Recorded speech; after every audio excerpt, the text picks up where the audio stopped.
Try to cultivate love of God.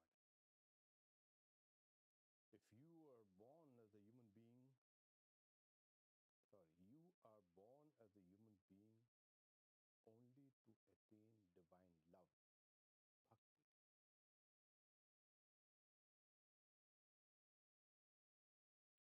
ঈশ্বরের কিসে ভক্তি হয় এই চেষ্টা করো. Try and cultivate love of God. Could be closer to the original. You are born as a human being only to attain divine love. That's the goal of life. That's the purpose of life. Not only that is the meaning of life. Yes. What is this love of God?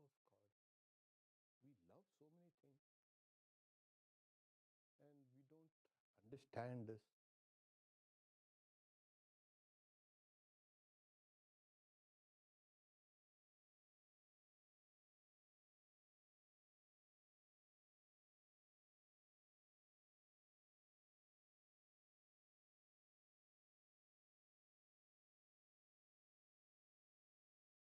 Objectified love itself is only half the story. We know the other half of the story. You love, your life becomes beautiful. You love objects. The other side of the story is you become miserable also. Because the objects keep on changing. So that love also is change.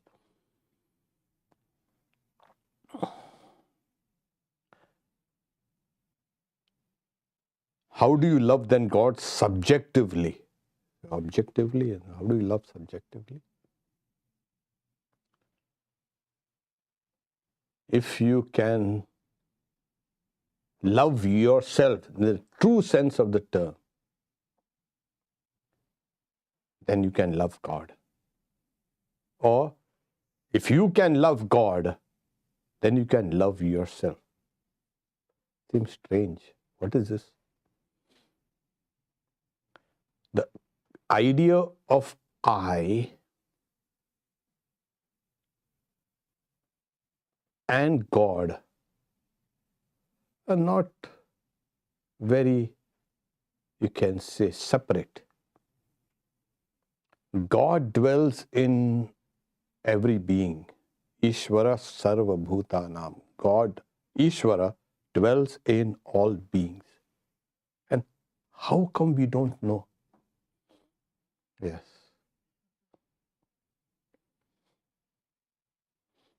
That knowledge is obscured. So how do you cultivate? Cultivate it with japa, meditation, chanting of the hymns, etc., meeting holy people, associating with devotees, going to temples, etc. These are the external means of cultivation. Once you understand God dwells in our inner consciousness, God in the sense Ishvara. The word God has got different meanings to it, but then there is a generalized understanding, okay, there's something that is our goal, and not only a goal, it's our real self. In Vedanta, God is your real self. That's why I said, when you love God, you love yourself. Not physically, that is another objective. Or even love your own mind. To love that inner consciousness. And here Sri Ramakrishna says, try to cultivate God. You are born as a human being. Why are you born? Oh, I'm born. I'm born. You're part of creation. And who is the creator? Yes, there's God who is the creator. And God has created this whole being. Now we won't go into why. He is a creator and this is creation. You are a creature. We are all creatures. And this creature has to love that creator, that God. That is why you're born. So now the entire purpose of not only your life but also of creation that stands revealed. That creation is to love God. But somehow we've not been doing that. We've been loving, but we are not doing it properly. We are using bargaining chips. And even, like Swami Vivekananda said, we are traders in love. And even when we want to love God, we are trading. Give me this, give me that. Give me this, give me that. Love for love's sake. But this is what it is. Try to cultivate love of God. So there are two types of love. One is the love, the God, the personal God. So why can't we see God? And once we said, God dwells in all beings. So all beings are there as embodying that God. So you can worship all beings as embodiments of God. But we do worship everybody, human beings and all, we worship. Yeah, but again we have some trade. We don't worship that God within. And that is the meaning of loving God in all beings. But there are some who said, no, we don't want that headache. That, of course, comes at the final stages of both jnana and bhakti, where you see everything as embodying God. Then we want a personal God, where we can go. Maybe God is depicted in different forms to suit different taste. And we worship that. So it starts with, yes, I and God. And slowly we proceed, we grow in love one another. Later on, we will find that this God is the one which is there in all beings. That becomes an impersonal God. So whatever way you try to approach, generally, we need a support. So take the help of a personal God for support. And as you develop love for God, that image or the idea, the concept, then slowly you will understand this God, all beings are in Him. And He or she or it is in all beings. This is the highest state.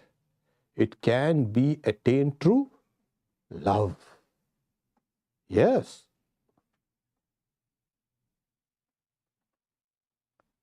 So much for, and this is to attain divine love. Imagine, you're born to attain divine love. Oh, I thought we are supposed to be born for something this and that. No. You're still directly, Sri Ramakrishna. You're born to attain divine love. You are born as a human being only to attain divine love. So not material love, divine love. So it also means that this love that we do is not a real love. So what is the real love? When this love is directed towards God, it becomes divine love. When this love is directed towards the world, worldly objects, it becomes a material love. No doubt it's better to love than to hate. Yes. Better to love and die than not to love and die. So that's better. But divine love is a whole different category. When your entire, so then you say, what is this love, love, love, love? So always equate love with your life. Your life and love is not different. Wherever there is life, you will find it loves. You find it everywhere, in all living beings. Because there is life, there is a love. And wherever there is life and there is love, there is also mind. Because obviously, loving is a conscious process. So this, you're born to attain divine love means now your love, your life, your mind can become divinized. This is what is saying. Then Swamiji talks about it's a divinization of life, the divinization of the mind. That we will say, how to convert this physical body into a divine body? Through love. How love? When you direct your life, your mind, and your love, which is the same thing, spoken differently, to God. Where is God? Inside. Then it becomes divinized. The next verse, next teaching is, the way of love is as true as the way of knowledge. But as long as God keeps the feeling of ego in us, it is easier to follow the path of love. Oh my God. In the original it is Gyan Yogo O Satya Bhakti Pot Satya. তিনি যতক্ষণ আমি রেখে দেন ততক্ষণ ভক্তি পথই সোজা. The correct translation, the path of love, a path of bhakti is true. The path of Jnana Yoga is true. But as long as God keeps the feeling of ego in us, it is easier to follow the path of love. God keeps? What is it? God is in charge of everything. At one point of time, your ego will be effaced. In the state of jnana, your separate individuality is completely gone off. That's the whole point in Jnana Yoga. But in Bhakti Yoga, they say, okay, I love God. So I love God. This duality is kept. And Sri Ramakrishna says, God keeps the feeling of ego. As long as God keeps the feeling of ego in us, because it's very difficult to eradicate the ego. It is true, Jnana Yoga is very true, but it's very difficult. Bhakti Yoga is also true, but it is easy. It is easier to follow the path of love. It is the path of bhakti. So in some places, Sri Ramakrishna never used to say, I, ini, year, this, that, ekankar, of this place. He could never say. But when you are translating it, I say, I say. He never used the word I in the sense. And at times, he also has thought there are two types of I. The I of ignorance, the eye of knowledge. The raw eye and the ripe eye. He used to say, kacha ami, paka ami. When this eye is ignorant, it is raw. When it is a ripe eye, he gives the example of a mango. A raw mango and ripe mango, which you like. Then he gives the example. A person, he gets a mango and he eats it alone. Not only that, he will wipe away all traces so nobody should detect it. Another person gets a mango and he or she will distribute it, share it with others. That's the ripe eye. So God keeps in us that ripe eye. He keeps in the raw and the ripe eye also. But in the ripe eye, it is easier to follow the path of bhakti. We find also there's these people, they say that, when he says, Aham Atma Gudaka, I, God says I. Aham Atma Gudakesha, I am dwelling in all beings, O Arjuna. So we see, at times God is saying, I, mine. Mama Atma, mine. So that day we are discussing it and saying, oh, God will say, yeah. So God's I has become the I in all of us. So where does this I come from? This I comes from God. This I is the I of God. But you have said, now, this I is mine. This is me. That cannot be. There is only one I. The I, not this I, the I, Aham. And that belongs to God. So there are so many I's. No. So because of this Maya, you think that the I exists. You exist. You exist because of God. God exists. So God, as long as God keeps that His I there within you, path of bhakti is easy. So when God removes His I from you, Jnana Yoga, at that time, that is completely merged with the reality, becomes one with God. There's no question of.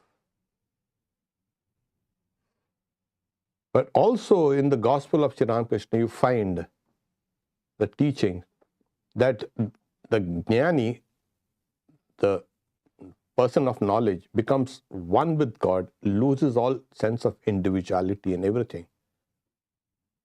And then, if it is God's will, he'll separate himself, or God will keep that sense of self now.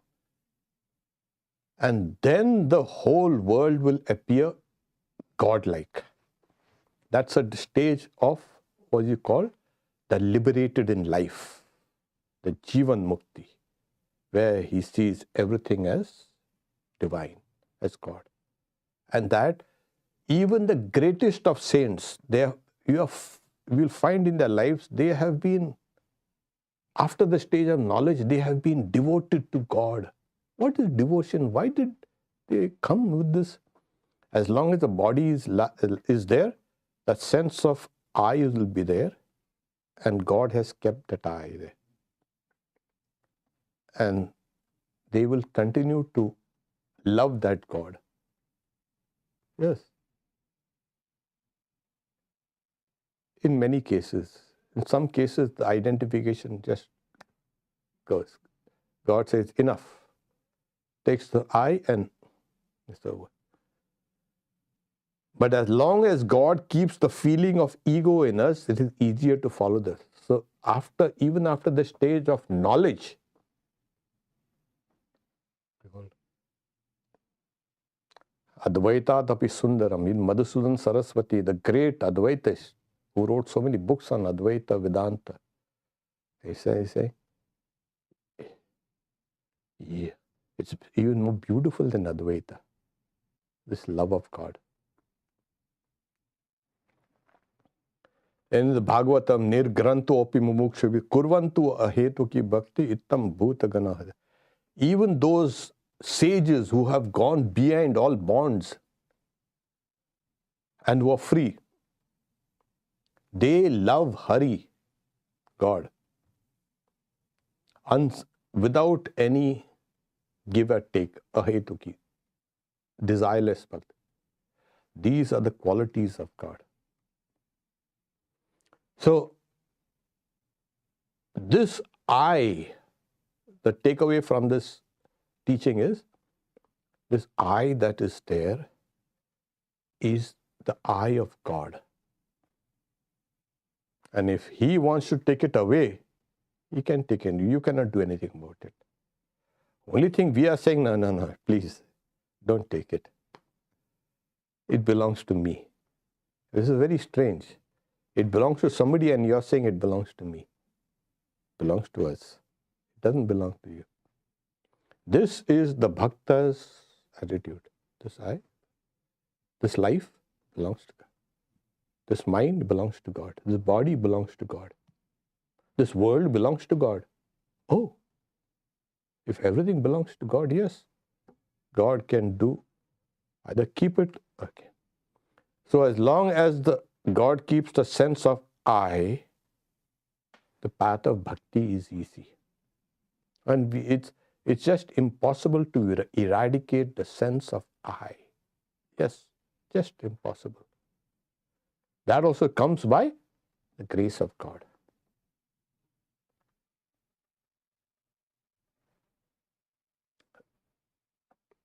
Because this could go on and on, but then there are similar teachings in sequence. So we'll say, the fifth one is, the path of karma is not the right one for the Kali Yuga. Bhakti Yoga is the right path. This will be disputed by many. Oh, Karma Yoga? And Swami Vivekananda emphasized Karma Yoga. What is this? But there's a Kalite Karma Yoga Thik Noy. In the Kali age, this age, it's not the right path. Bhakti Yoga. So, what is this Karma Yoga? Suppose we are doing karma and then we think that the results of this work will go to God. I'm doing God's work. Or it's because of God I'm living and I'm working. And so karma can be used to increase bhakti. In the old days, karma meant sakam bhakta, sakam karma. That is karma with desires. What happens is, whenever we do, there is always a motive behind it. Number one. Secondly, we always expect results. That will tie you. Thirdly, the karma that Sri Ramakrishna is speaking of is the karma that has been laid down in the scriptures for all these various sacrifices. So karma in the earlier sections of the scriptures called Karma Kanda. In that section, there is a very elaborate, you can say, mechanisms put into place to, if you want to get this, do this and this and this and this. Suppose you want to bake a cake and, oh, there's no butter. No problem. There's no milk. Oh, no problem. Then you will not get a cake. You will have to get all the ingredients together. So in these pujas and these homas and these things, these sacrifices, yajnas, You had to get every ingredient, say the right mantra, do the right thing, and then you will get the results. A little deficiency in something will. So even in the Bhagavad Gita, it's saying, mantra hinam adakshinam, etc. Without mantras, without a proper pronunciation of mantras, without the proper gifts, etc., without proper faith, shraddha virahitam. What is that? Tamasa. These are tamasic forms of karma. So when they say Swarga kamu agnihotram juhyat, the scriptures say, if you want heaven, do the agnihotra. Oh, very good. And this is a definite result. The scripture is not telling you lies there.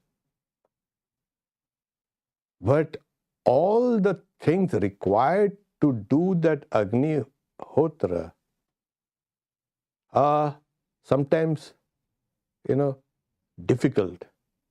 And they form a kind of a bondage in a way.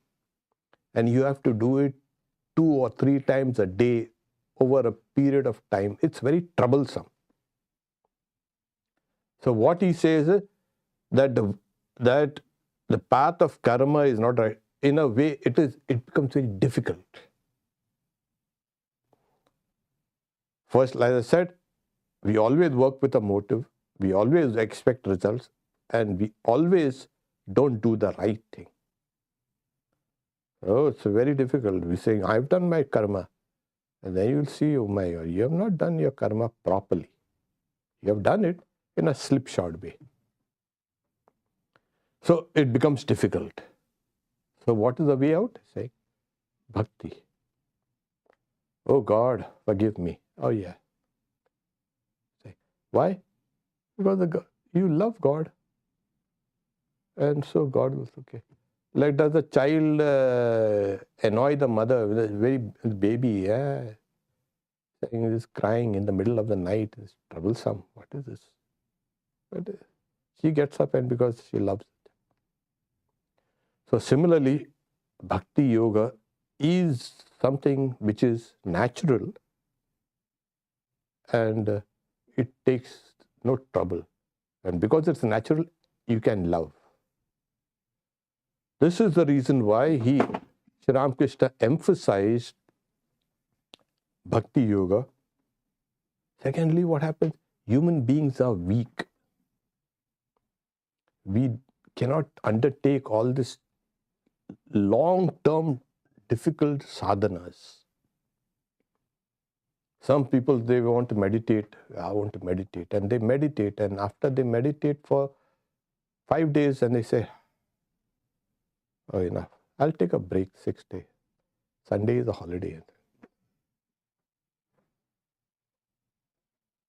And then as we go on and on and on, enthusiasm becomes less and less.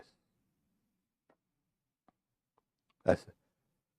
In the case of love, in the case of devotion, what happens is, as you find, you begin loving something, especially God, your love grows.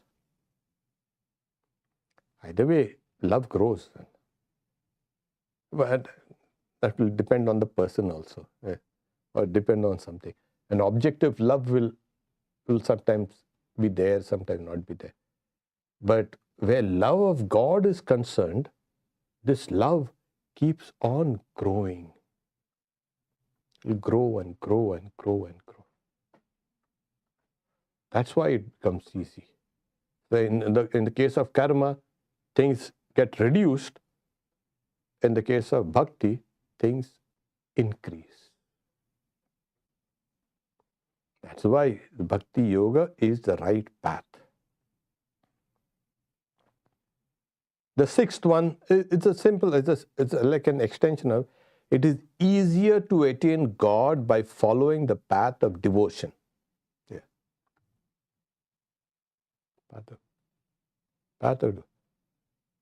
The word bhakti, bhakti pote, the word bhakti comes from the root bhaj.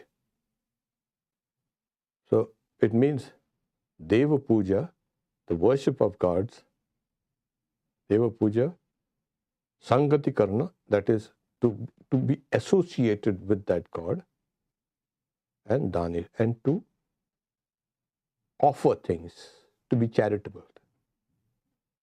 So this is the essence of bhakti in its dynamic. So what do you say? Oh, I love that person.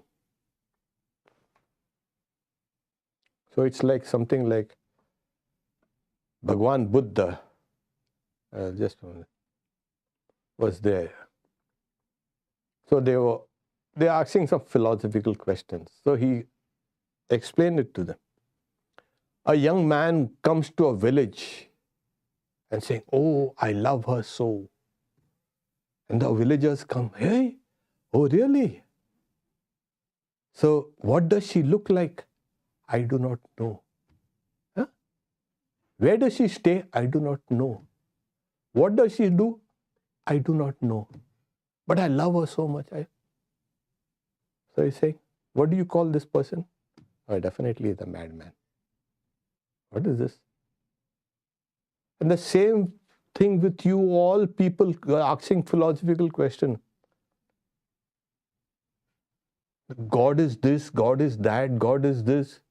Where's God is, I think, there. Have you seen God? No. But you love him? Yeah. How? No. I love him, God. I love her, whatever. Have you seen God? Where is he, God? It's the same, but I love God so much. So where do you go for this? So here he's saying easy to love by following the path of devotion.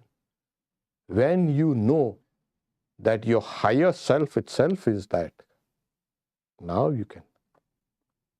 I love that God which is in me.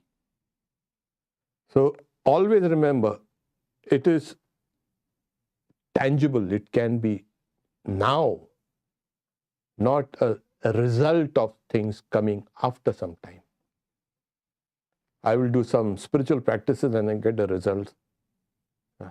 In Bhakti Yoga, you get results immediately.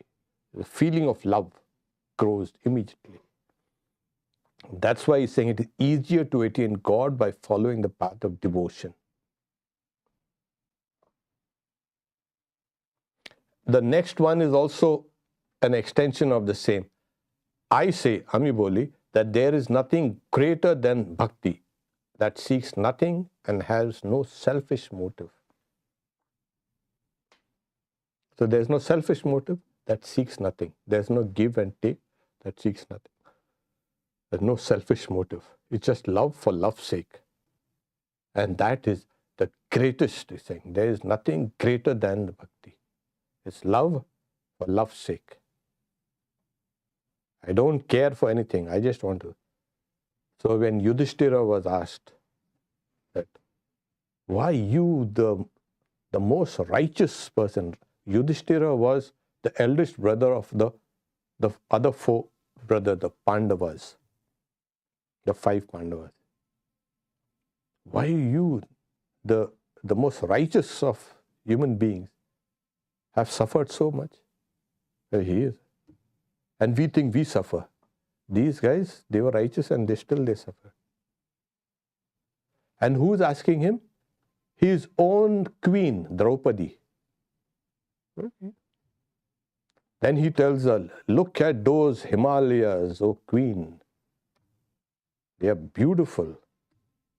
They do not give me anything, but it is my nature to love the grand, the beautiful. So similarly, I love God.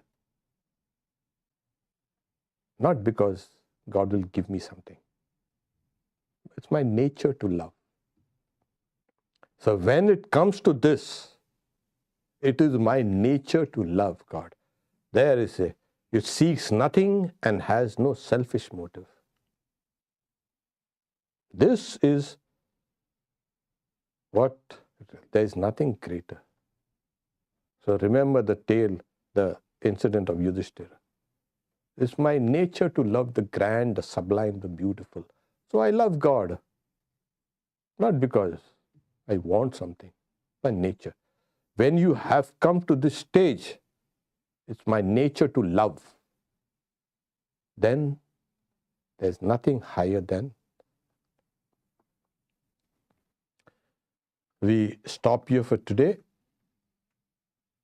Tomorrow, 7 p.m., is the Gospel of Holy Mother, the reading and discussion via Google Meet by Swami Brahmatmananda at Tapovan.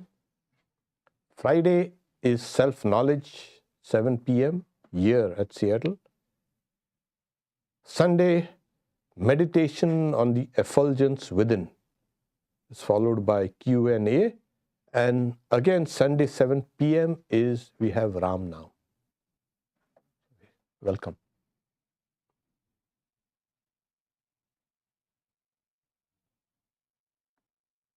Okay.